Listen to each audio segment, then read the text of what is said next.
Okay, so welcome back. I apologize for not being able to make it last week. My leg was really bad off after the cold weather that just recently passed. So much so that I have like a follow-up appointment with my surgeon on Thursday. So he seems to think everything is okay, but it was like real bad. Made me nervous a little bit. But back to our lecture. In today's lecture, we're going to discuss two theorems. And the second one being a very, very important one for the purposes of deriving properties and techniques in calculus with respect to the derivative and even function approximations. So before I get started, I'm going to warn you that this lecture will be more theoretical than the previous lectures. So previous lectures were like, we learn a definition, some technique, we calculate something, right? This lecture, we're actually going to derive mathematically some truths that are inside of the theory of calculus. Right? And this is needed, actually. Whenever you're dealing with a mathematical notion, you need to have some rigor behind it. And by rigor, I mean you need to argue why something is true with a formal proof. So I did not expect you to be able to recreate these proofs or even understand them completely. I encourage you to try to understand them the best you can, but I do not expect you to recreate these. I'm just showing them to you, showing you these arguments, these proofs, so that you've seen them before. Okay, and they're important. This theorem is important enough that I felt like I needed to go into the theory a little bit. So before we prove the first of these two theorems, we need to recall from the last lecture a notion, actually a theorem. Okay, so recall this thing called the extreme value theorem.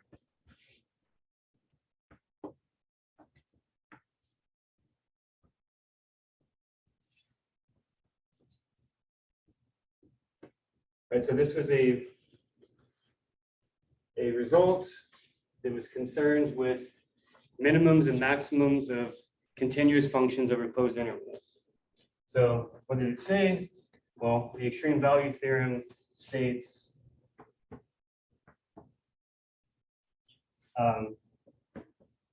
that a continuous function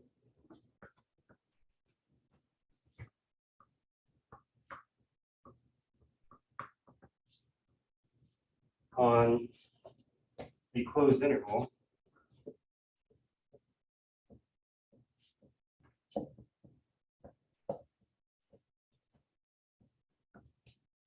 must have both a minimum and maximum.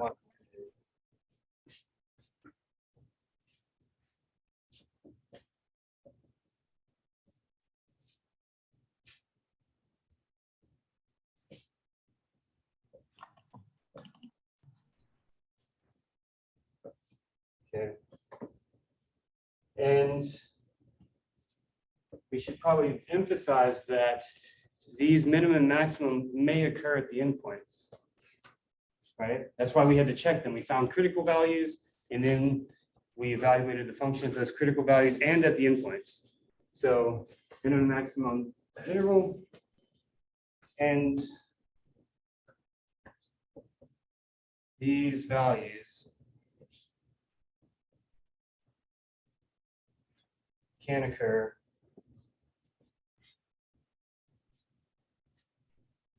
at the endpoints.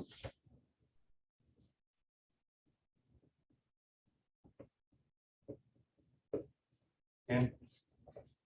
Like if you have a closed interval AB, you need to consider the function's value at A and B. Okay. So this was this extreme value theorem. This statement, we did not prove last time. We kind of discussed why it makes sense, but we did not prove it. Technically speaking, a mathematician would have to go and prove it. But I didn't think it was important. We could just use it, right? And we're going to use it to actually prove things, those two theorems. Okay. And the first one is called Rolle's theorem.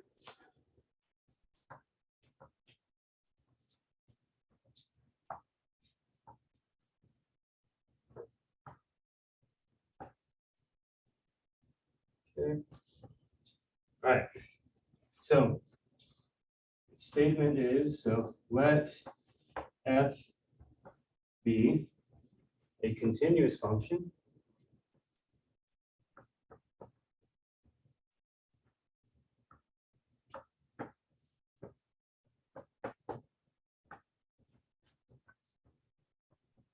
on the closed interval a b. So the closed interval a b. And differentiable on the open interval a b.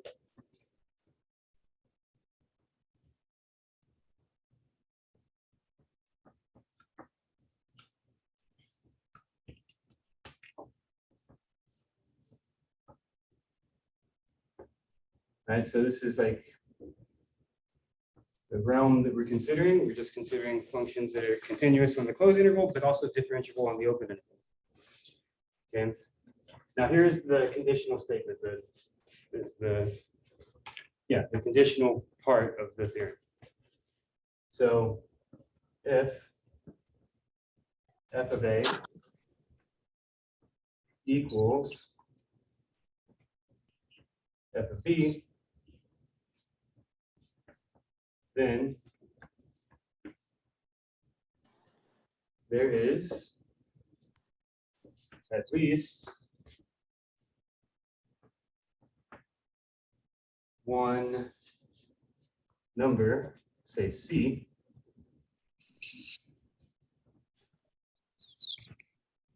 in the open interval AB, such that f prime of C is equal to 0. Okay. This is the full statement of Rolle's theorem.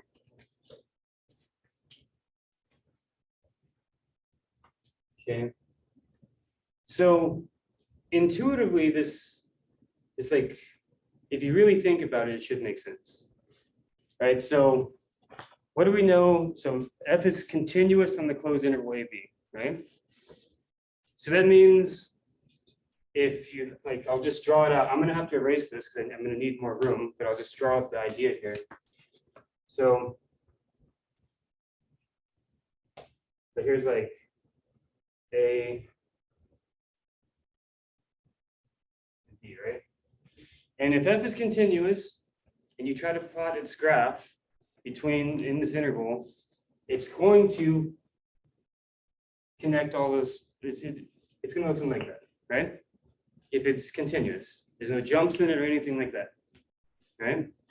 In fact, we didn't prove a theorem, but we mentioned a theorem a few lectures ago that f will attain all the values between there and there, like the outputs, right? So that's just a continuous function. We have an extra condition here. If f of a is equal to f of b, so that's not the case right now. F of a is here, f of b is there, right? So I don't know, maybe f of a is like right here. So that's f of a, and it's the same thing as f of b, okay? Which means on the graph, there's f at a, and then here's f at b. It's kind of made it too high.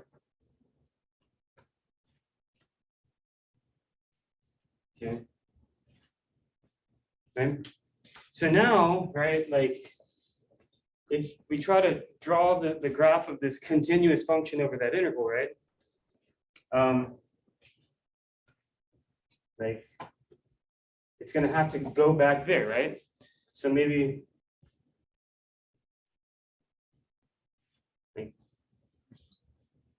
but we're missing another thing here.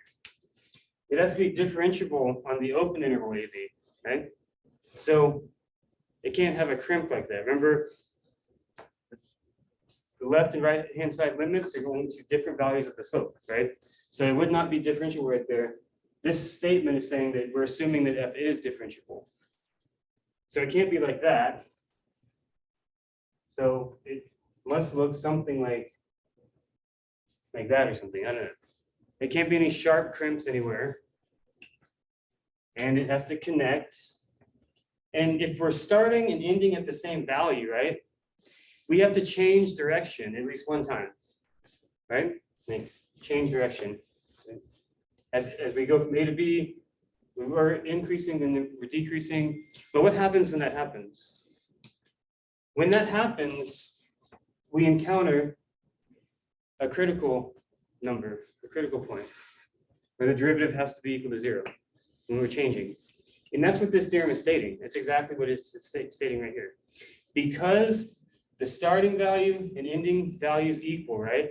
And because it's continuous, and because it's differentiable inside of here, at some point there's going to be a change like that. That's what the theorem is stating. Okay. I know there's like lots of words here, but the picture kind of helps.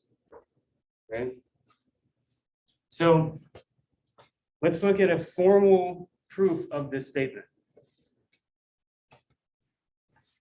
Okay, I'm gonna have to erase this a little bit here. Hopefully it makes sense. Okay.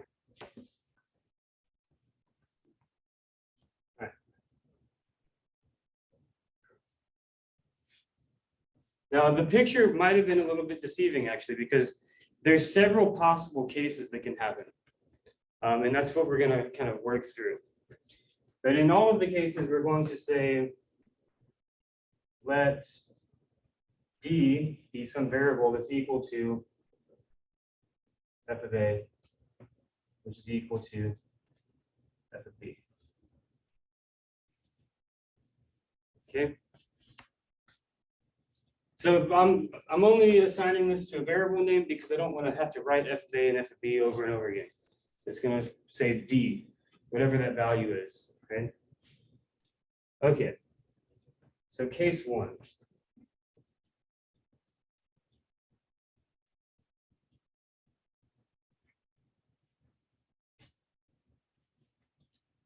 Okay, so suppose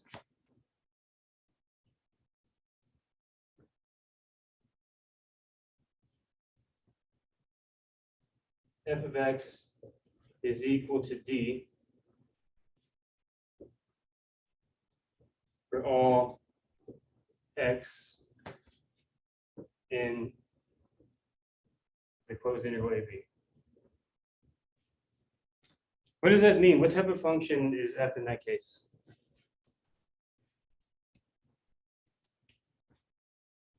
It's a constant function, right?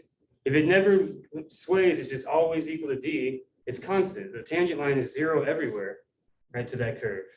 And so we can just write that out so the reader would know. We can say, then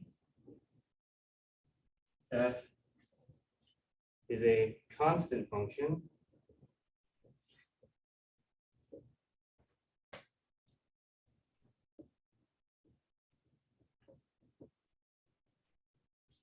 on AB.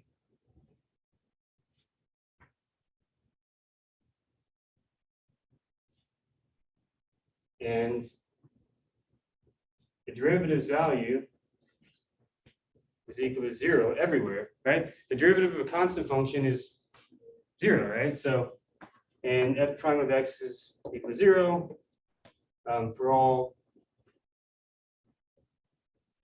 x in that open interval. Right, so there's like many of them, right? And the C here is irrelevant. It's just a number, right? We're just saying that there is a number in that interval where the derivative is equal to 0. So you can ignore in that letter.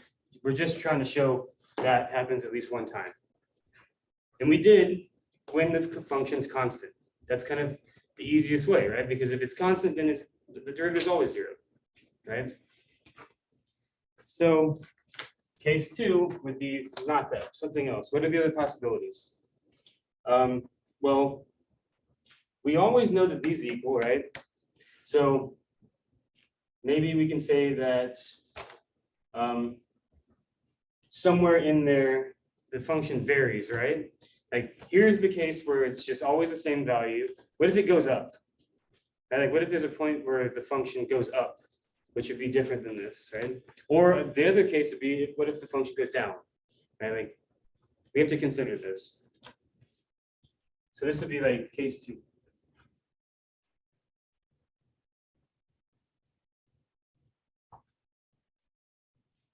So I forget which one I consider first. Maybe it increases a little bit, right? So we can say something like, suppose f of x is greater than d for some x in the interval AB. And so again, what this is saying is that, okay, we know the value d is where f starts on that closed interval, right? The output starts. So then we're just assuming that there is some x in that open interval where the function goes up. And here they all stay the same. We're going to assume that at least one of them, it increases a little bit. What happens in this case? Can we still say that there's a point in that interval where the derivative is 0? So, well, notice that, so maybe I'll write it out explicitly, like,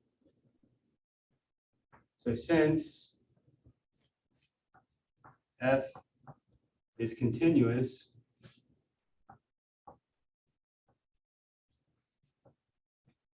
on the closed interval AB,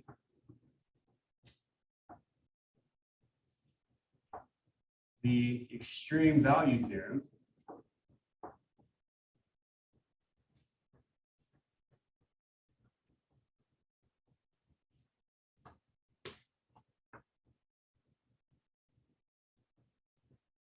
and luckily we have it for reference right here, right? A continuous function on a closed interval must achieve both its maximum and minimums on that interval somewhere, right? The only thing that, well, you probably don't see it, but like must achieve these values and they can occur at the endpoints, right? However, well, let me just write that out first. So since f is continuous on this closed interval, the extreme value theorem states that f has a maximum and minimum somewhere in there, right? So maybe, I know, we can say maximum in there, and I'll explain why in a moment. So f, how should I write this? I'll just say this. So f has a maximum value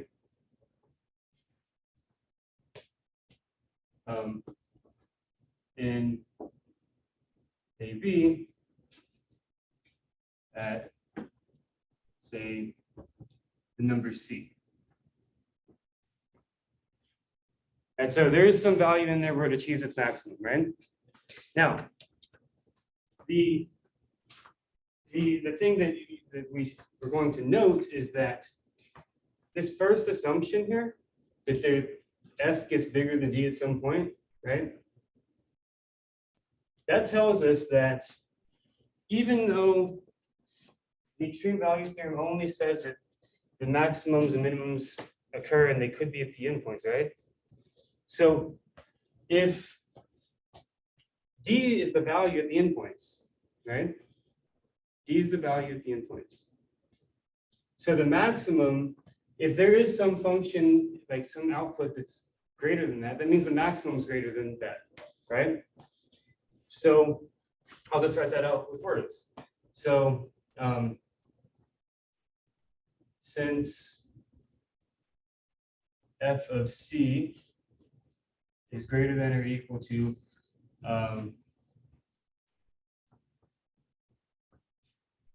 f of x, right? So maybe I shouldn't write that out because I didn't specify like X is X is typically used as like a variable name and not like a specific instance. I could say since I want to word it better than it's worded in your textbook. Yeah, I'll just continue what I was saying. So since f of c is greater than or equal to f of x for all x in AB, right? That's the definition of being a maximum on that interval, right? It's going to be greater than or equal to all the other values in that interval. So since that is greater than or equal to that for all x in there, and since f of x is greater than d, which is equal to f of a, which is equal to f of b, right? That's supposition up there. Since that's greater than that, which is equal to that, for some x in the open interval AB, we conclude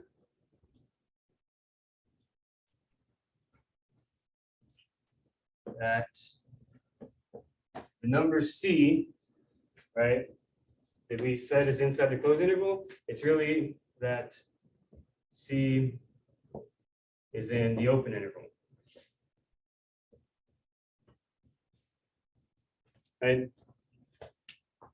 Since f at c is greater than or equal to all the other values in that interval, right? All the other outputs in that interval.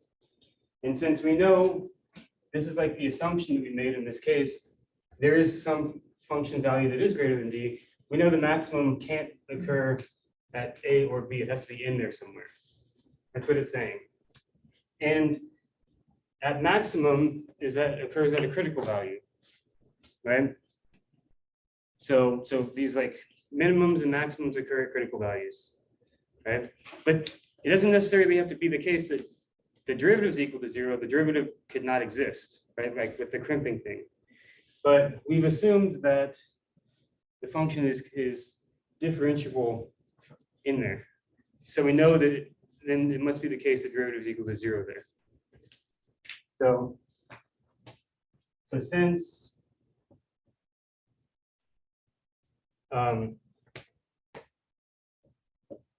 f is differentiable,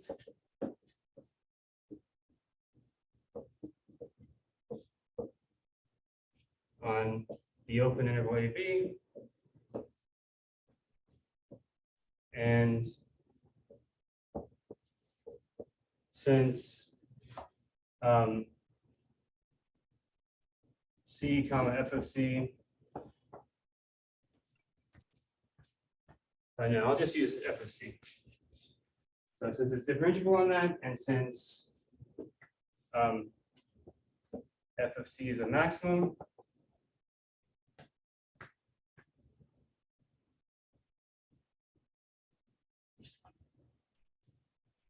we conclude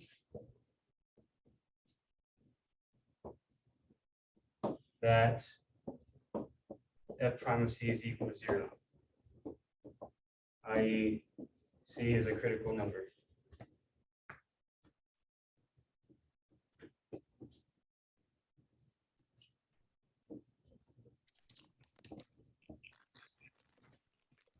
It's a lot of writing, but it's telling the story of why the thing is true. Okay? So again, we're not done technically. There is another case. There's like case 3. I'm not going to write it though, and I'll explain why in a moment. So suppose f of x is less than d for some x in the open interval AB. So that's like the last case. So by cases, I mean there are possible behaviors of such a function in that interval, right?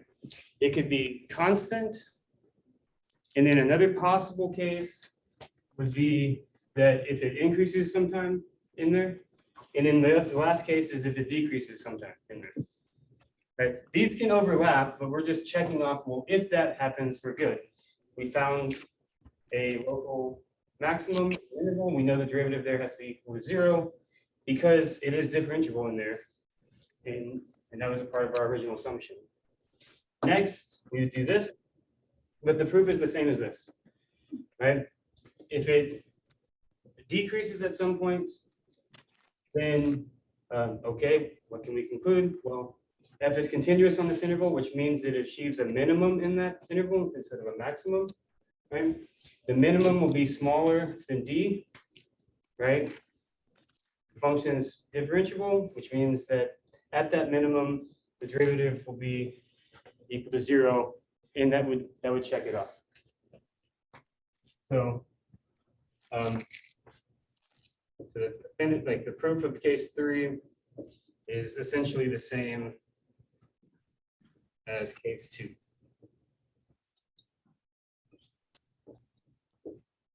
Dot, dot, dot.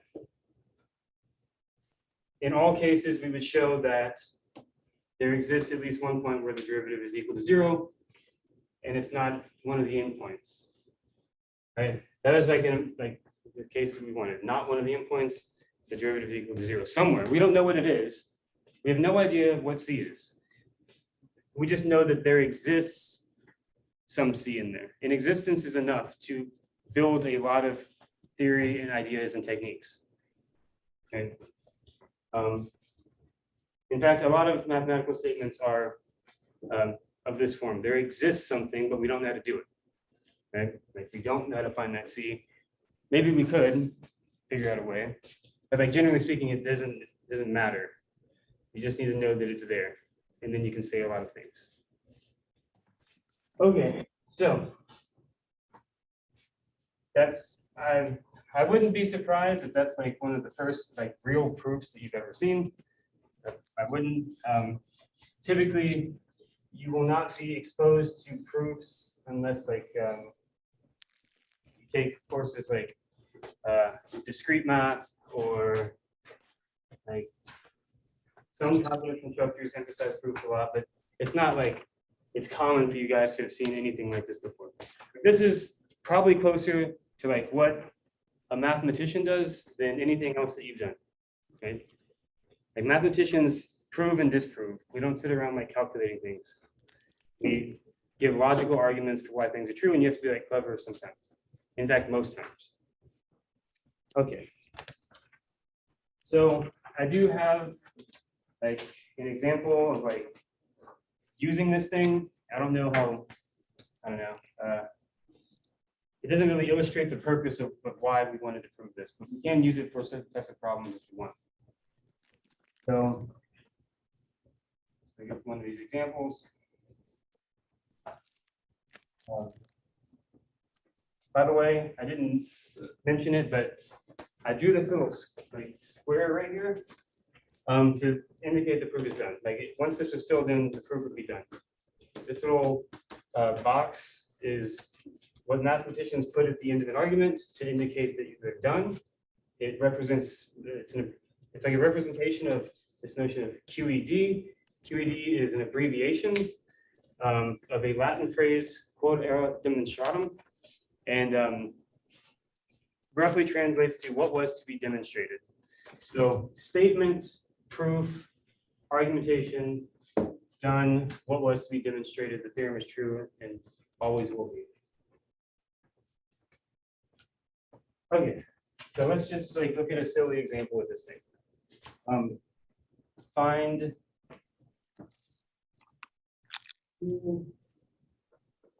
x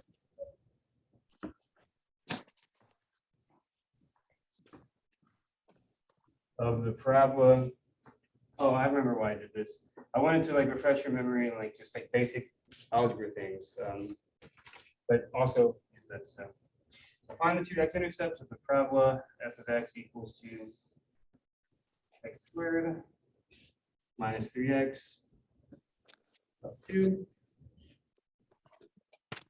So F prime of x is equal to 0 at some point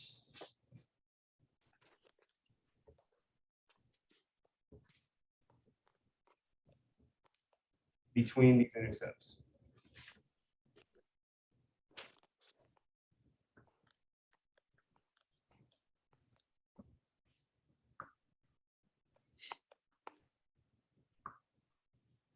Okay, so it's like a silly toy problem to work with. So I guess the idea is we're going to find the intercepts first, which means we have to like set that equal to 0, factor, see if we can find when those occur, right? The x-intercepts are when the y value is 0. So we just set this function equal to 0 and hope that we can figure out what x's satisfy that equation. Once we have that, we have 2 points. It's a parabola. And then we just have to show that the derivative is equal to 0 somewhere between those 2 points. But you can imagine where. It's like right in the middle of them somehow, because it's a problem. But to really like guarantee it, you can just state this theorem if you can apply it. So let's see if we can. Solution. But first off, we need to set the function equal to 0 to find the x-intercepts. So x squared minus 3x plus 2, set that equal to 0. Whenever you have something equals to 0 and you want to find out what the variable values have to be, you should always factor, right? It's much easier to determine when something is equal to 0 when it's multiplying versus when it's all like adding like that. So if we factor this, what times what equals 2 that add to -3? The answer would be -2 and -1, right? So factors.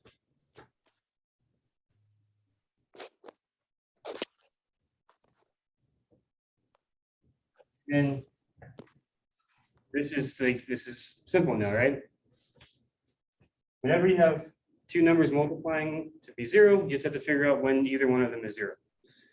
So this tells me if x is 2, good. This one tells me if x is 1, good. So those are the intercepts. So x equals to 2, x equals to 1. These are the x-intercepts.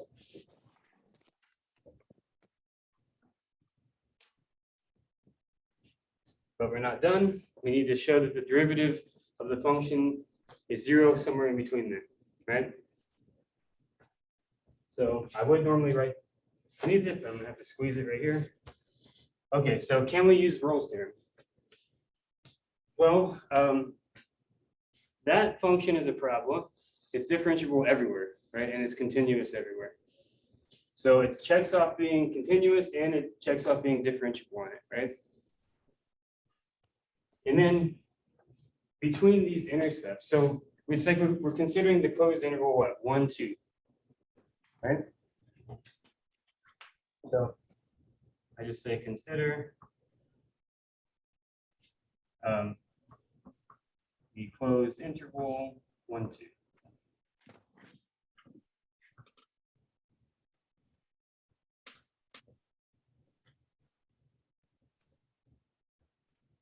And so we're looking at this function on that closed interval there, right? So then just note, maybe you can even do it like bullet point style. I don't know. Like,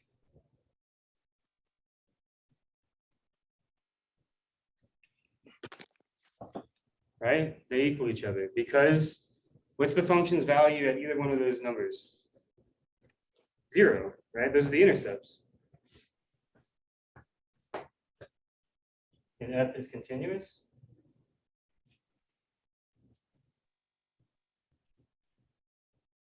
On that interval, but more generally, you would probably want to say that it's just continuous. It's a continuous function. It's a polynomial.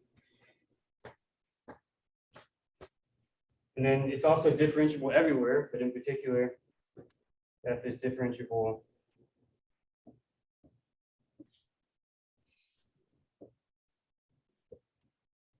on the open interval 1, 2. Right? And so it checked off pretty much everything. Oh, there's a number. Yeah, it's checked off everything. All of the hypotheses of this thing. It's continuous and differentiable, respectively, and the two endpoints match up, right? So then finally, Rolle's theorem implies f prime of x equals 0 for some x in that interval.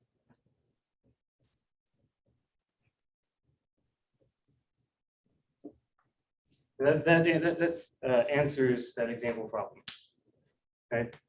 But we could obviously we could solve for where it does do that, right? Just take the derivative, set it equal to 0, and then this is a pretty simple function. So what would it be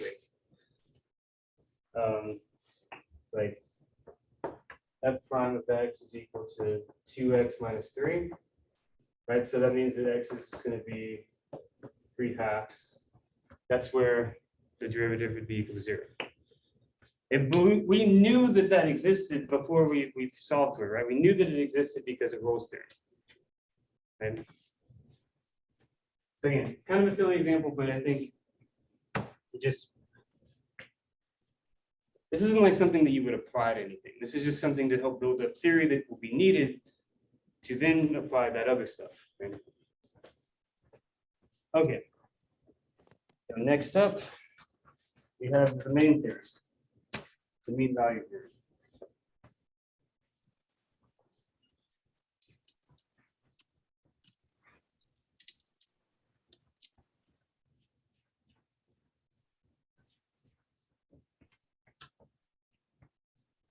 All right.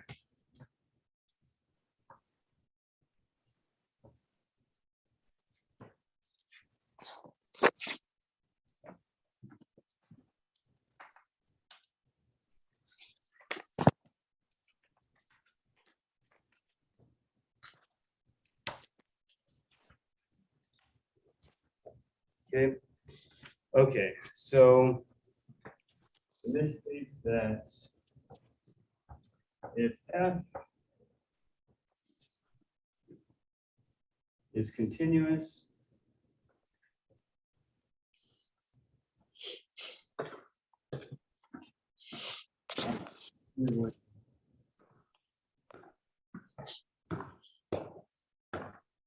and differentiable,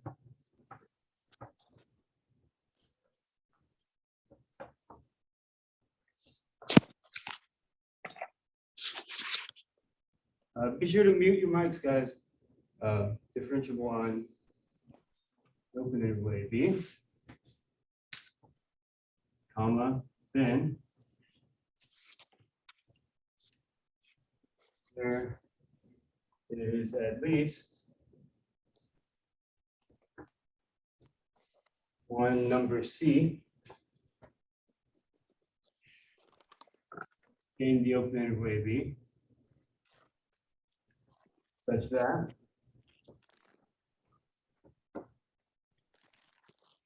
f prime of c is equal to f of b minus f of a all over b minus a. That's the statement of that theorem. Okay. Now, why do you think it would be called the mean value theorem? What is the mean? It's the average, right? So again, I'm going to have to draw a picture, but then, no, this one I might actually keep a picture.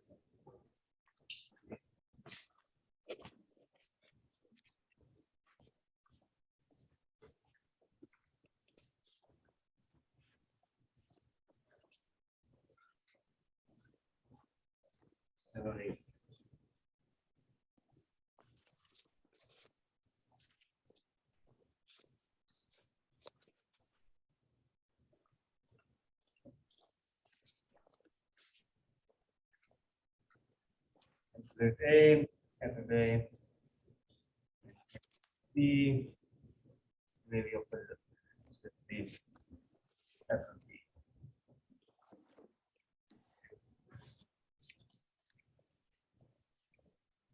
And we don't know, we possibly don't know what the curve looks like, right? We know some properties about it, but we don't know what it looks like. This right here, though, these are y values, difference of y's over difference of x's. This is a slope, right? This is the slope of the line passing through those 2 points, actually, right? So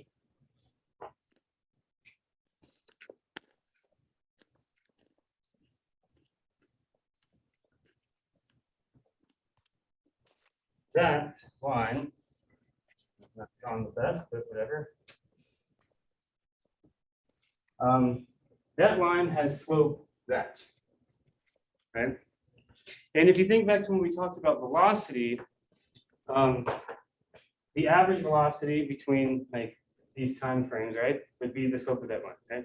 It's the average slope between there, the mean slope between those 2 points. This is saying that somewhere in between A and B, there's a value C, so that the slope of the tangent line at that value matches that thing, which would make sense, right? Like, obviously, if the function is a straight line, they're going to have the same slope, right?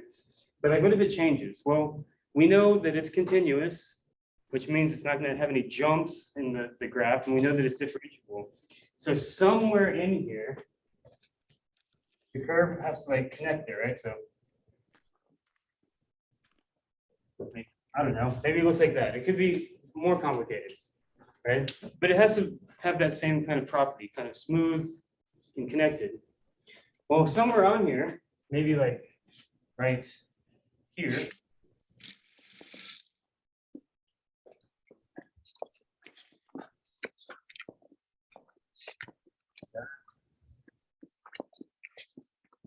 somewhere in between here and there, the slope of the tangent line at that point is going to match the average slope, or the average rate of change, whatever you want to think about, right? Between these 2 points. Like right there, same. So that's what this theorem is telling us. Okay. Now the proof, I like the proof because it's kind of clever, but it might seem like I don't know. It wasn't like case by case. Like the Rolle's theorem proof, we had like a case, we exhausted it. Whereas here we're going to use like a clever mathematical argument. So let's go ahead and do this.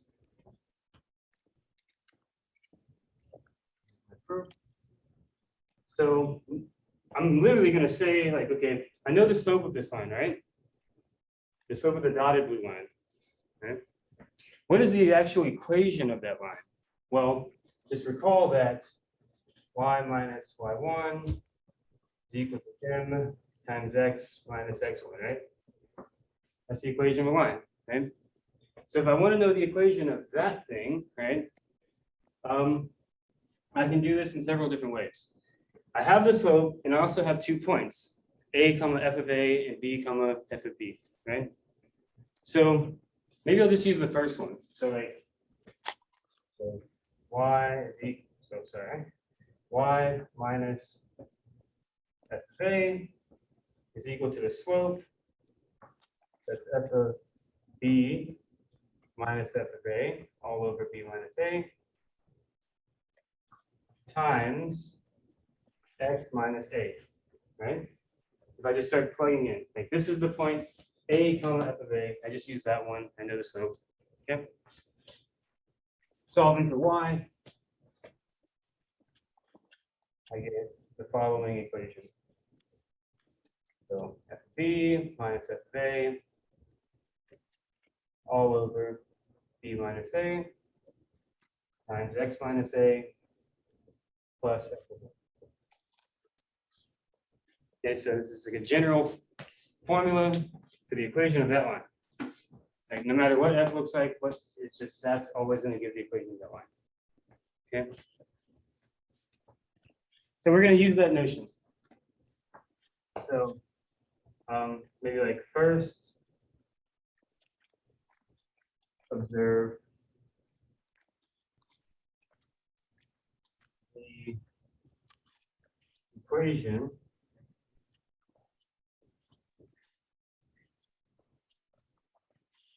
of the line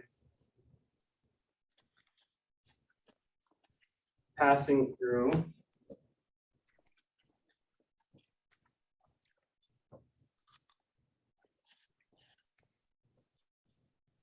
the points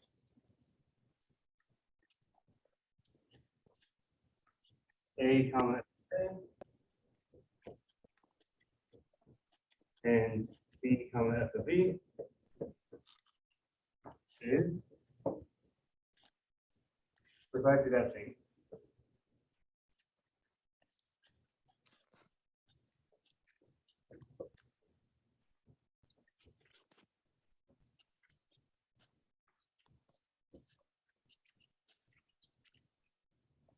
Right, so that's slope and x minus A plus F of A.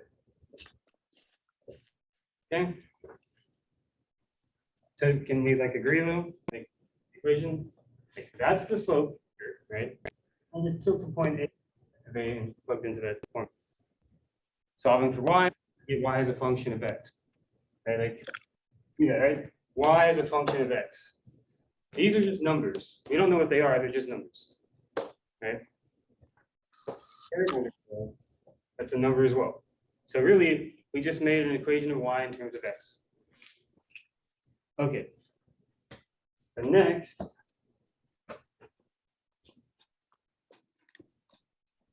let's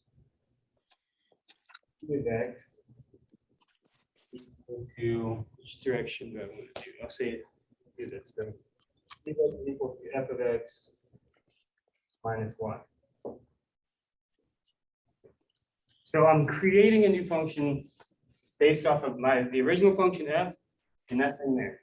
Right, that's a function of x. There's a variable right there, and that is a function of x with a lot of properties to it. Okay. So really, what does this look like? It just looks like this. Lots of writing today. Minus this.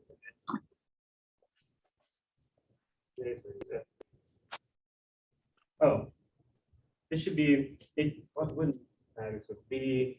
Let's stay consistent. B minus f. B minus f. Whatever, it doesn't matter. I just want to stay consistent. So that's minus f of a. Right, so I just, why is that? F of x, so, okay. So, but really what we're saying is like G is the difference between this function f and y, right? So, like, looking back over here, what is G really measuring, right? So, the y line here is blue, so this is y. And then the green line here, I know, the black line, I'll say, so this is like f of x, right? So really, what this function G is doing, and this is like the clever thing that I like, what it's doing is it's measuring like how far away it is from that line. See that? So what that means is they're touching each other, right? So G at A should be 0. Is that true? So what happens if you plug in an A right there? So on the left-hand side, you obviously have G of A. Okay. Oh, look right there. X minus A, so A minus A, this is 0 right there, right? So we still have the f of A, so minus 0, and then at the very end, we have f of A, oh, it goes to 0, right? Which would make sense because that's how far away they are in a sense. It's not distance because it could be negative, but it's like how far away they are. And it's going to vary like that, right? So what should G's value be at B? It should be 0 though, right? Like how far, like blue is Y, black is F, so G is equal to f of x minus y, right? They're both the same number right there, right? They're both the same number. Right, like here, you're touching, G is getting bigger, G gets smaller, it's smaller, goes to 0. And can we like verify that? Like, does that work out here? It looks like G is at B. Well, we have f of b, right? Minus what?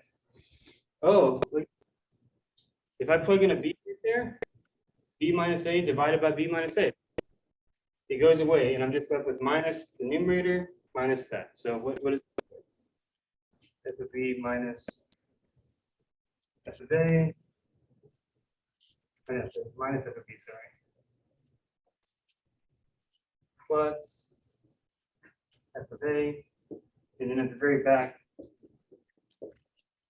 that's 0, right? How come it's not f of a? Minus and minus. Right, like that goes away with that once you put a b in for x, right? So it's literally f of x minus all of that, the numerator, I mean, minus that. And that's what this is. It all goes to 0. And it should make sense because we're always, that value is how far away we are. And maybe I should have said it out loud. G of x is just the difference in outputs from f of x and y. Okay. So, okay, why are we doing this? Why did I get excited about that? Well, it's because once you define this clever function g, you're essentially done with the proof. And I can give you a hint that we're going to use Rolle's theorem. It's set up perfectly for it, right? So maybe like now observe. No, maybe I'll say then, or maybe notice. Notice now that G of A, we already kind of determined that's 0, right? But then G of B is also 0, right? So G of A equals B equals 0, right? We just kind of discussed that and kind of scribbled down some things on why it's like algebraically true, but if you think about it as the function minus the value of this line, the secant line, at these endpoints are it's gonna be 0. So there's that. Okay. So maybe something like moreover.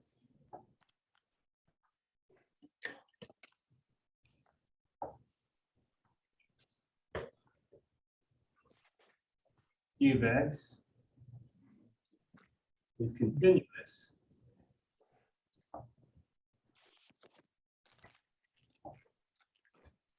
on the closed interval AB, since f is continuous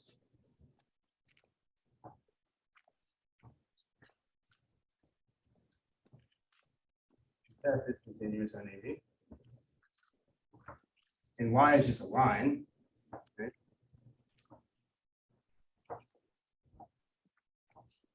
Right, so like g of x is defined to be this function minus that thing.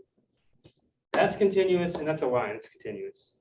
The sum of continuous functions is continuous. Or the difference between them is also continuous.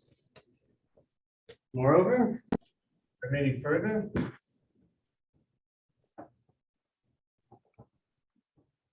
g is also differentiable on the open interval AB.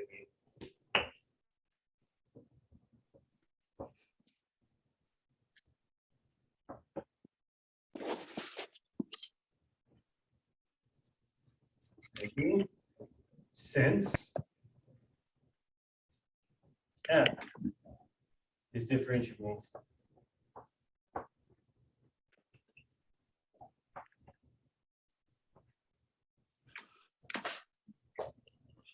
on the open interval AB, right?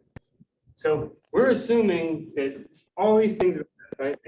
F is differentiable on the open interval AB, and here, so G is equal to this differentiable function minus that differentiable function is differentiable. And then we're almost done, right? So the Y, well, if it's continuous on the closed interval and differentiable on the open interval, and the endpoint values match up, Rolle's theorem says there's a point in the interval where the derivative is equal to 0, right? So by Rolle's theorem,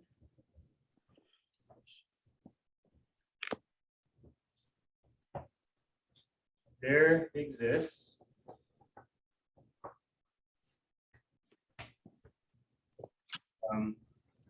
some number C in the open interval AB such that G prime of C is equal to 0.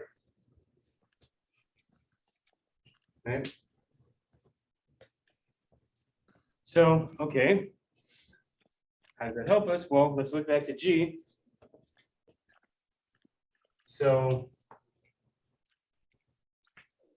we need to take the derivative on both sides of this equation to find out what's going on, right? So yeah, I'll just go ahead and write it out. Note that E prime of C, if you take the derivative on both sides, this and have, okay, derivative of F is just F prime at C. And then we don't know what the derivative looks like yet for Y. We just know that it has that form.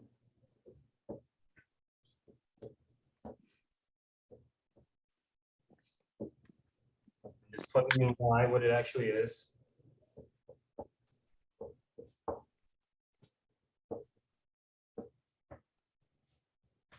All I did in this equation is take the derivative of both sides of this thing here. Okay. So, all right, prime, I gotta figure out what's going on here. Okay, we're taking the derivative with respect to X. That's a number. That's gonna be 0, right? The derivative of this piece is 0, right? Derivative of this piece, well, that's a number. There's the X, right? So if you distribute this in here, it would be that times X minus that times that, right? The only piece in here that matters is the X, right? That's the thing we're taking the derivative with respect to. So when we take this derivative, it's going to be the coefficient of X, which is that. So we have G prime of C is equal to F prime of C minus the coefficient of X.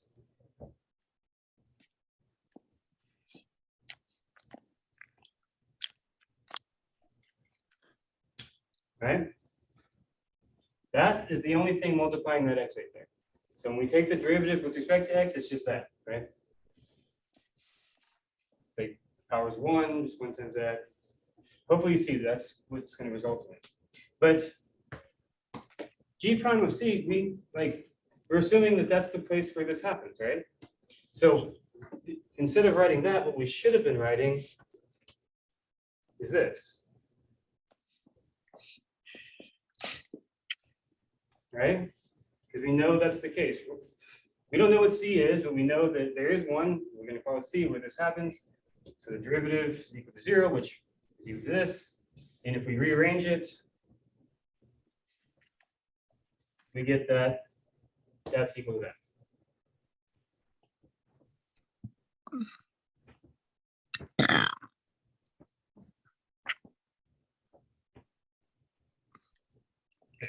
Done.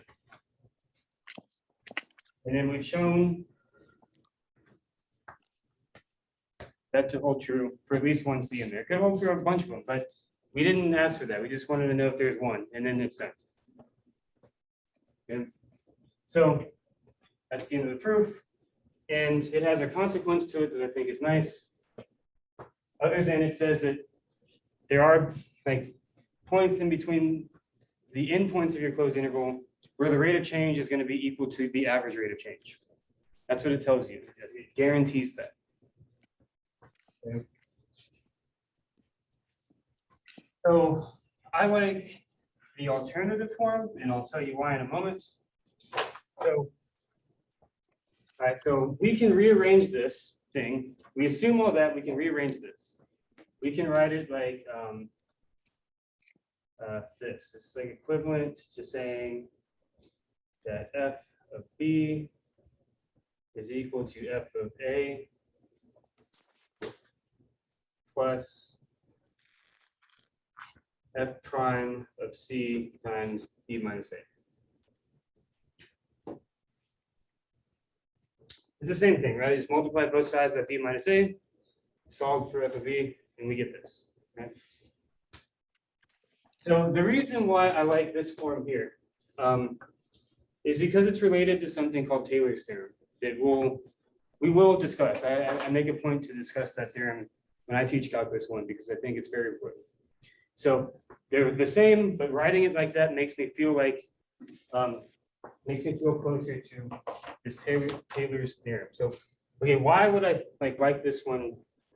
Why would I like looking at that versus that? Well, what it's hinting at is creating a what's called a first order approximation to the function f.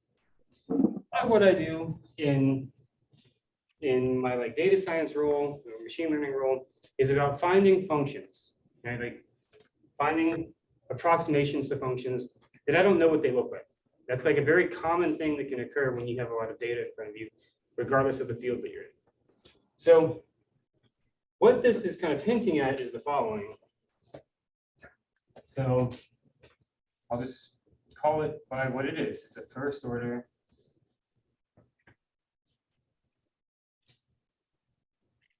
approximation to the original function.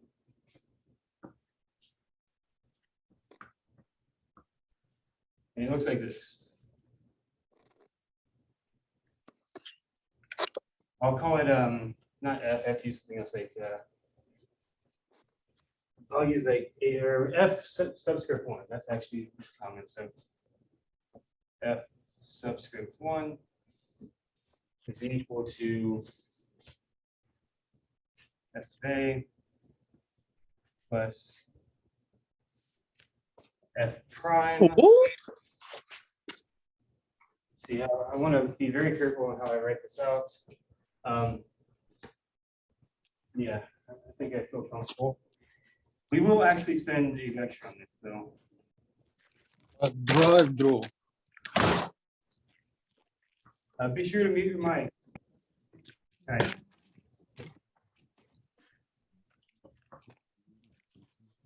Okay. That you don't know what it looks like, right? But you do know what it looks like and its derivative at point A. Actually, yeah, I should do this. I don't know why I put an A there. There. So this is a function. There's a variable x. There's a variable x there, right? And you don't know much about the original function other than its value at A and its derivative at A. You know the rate of change at A. That's easily something that you can measure often with data, right? So you know its value and its rate of change. That is actually a pretty good approximation to what the function really is. Well, to see why, so I point this out. What is f subscript 1 evaluated at a? What does that equal?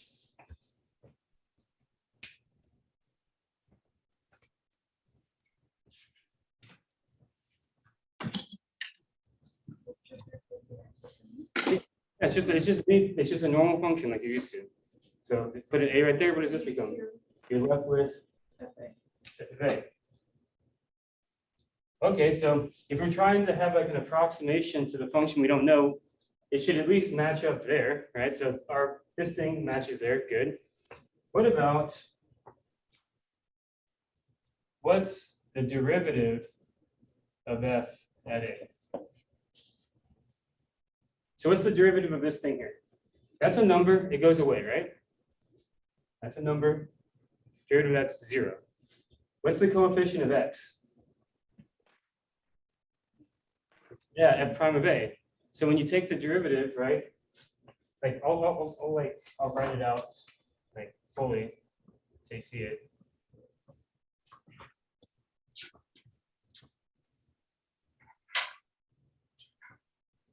And that's what it really like if you distributed that in, it would look like this, right?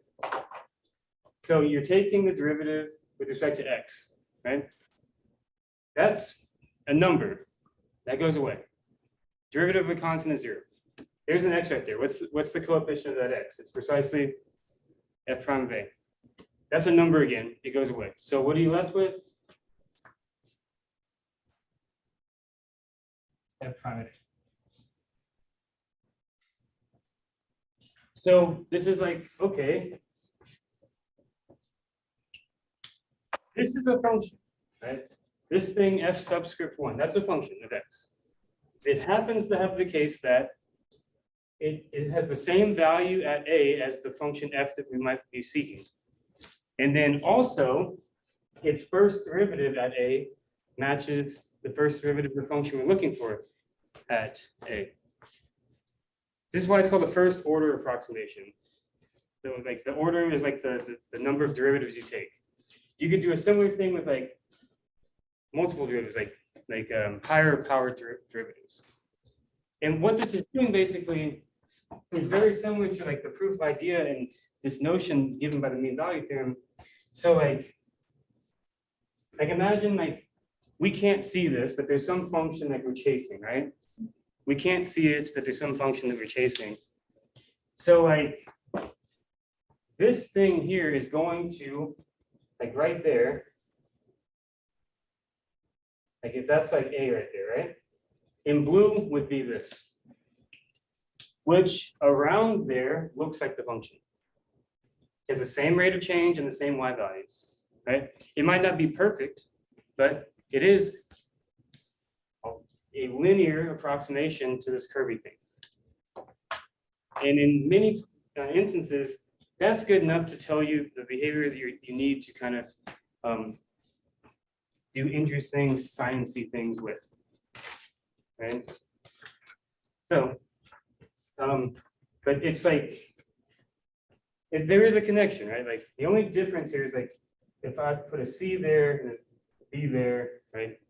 But it's related, this notion of, yeah, basically on small intervals,